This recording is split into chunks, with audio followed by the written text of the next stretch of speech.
Imaginez un nouveau canal de Suez aux portes de l'Afrique, ouvrant une brèche économique et commerciale à tout le continent à partir de l'Algérie.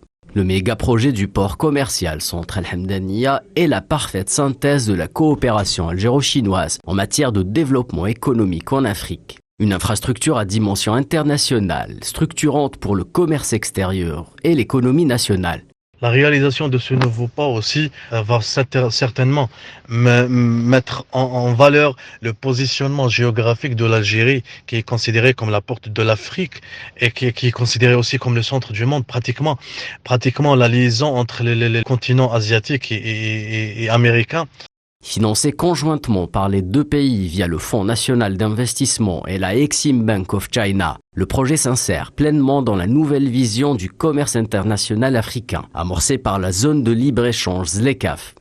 Il va y avoir une intensification des investissements sur le bassin méditerranéen pour créer, densifier des chaînes de valeur entre l'Europe et la Méditerranée et plus largement l'Afrique. Ce qui veut dire que des entreprises qui veulent servir le marché européen vont investir plus largement en Méditerranée et probablement au sud, parce que c'est dans ces pays-là qu'il y a la plus forte compétitivité. C'est une zone qui est assez intégrée commercialement, puisqu'il y a des accords de libre-échange entre la plupart des pays. Cette semaine, une réunion de coordination a eu lieu au niveau de la wilaya de Tipaza afin de passer au peigne fin. Les détails administratifs et techniques avant démarrage effectif des travaux de réalisation.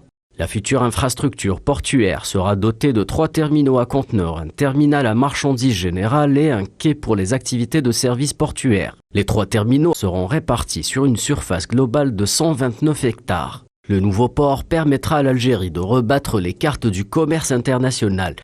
Un nouveau port qui se crée dans ce contexte-là, c'est favorisant dans la mesure où on peut trouver à côté de ce port des endroits pour produire ou des endroits de logistique qui peuvent servir et le marché africain et le marché européen. En postulant à la relocalisation d'un certain nombre d'activités industrielles et de services, un atout de taille pour séduire les investisseurs.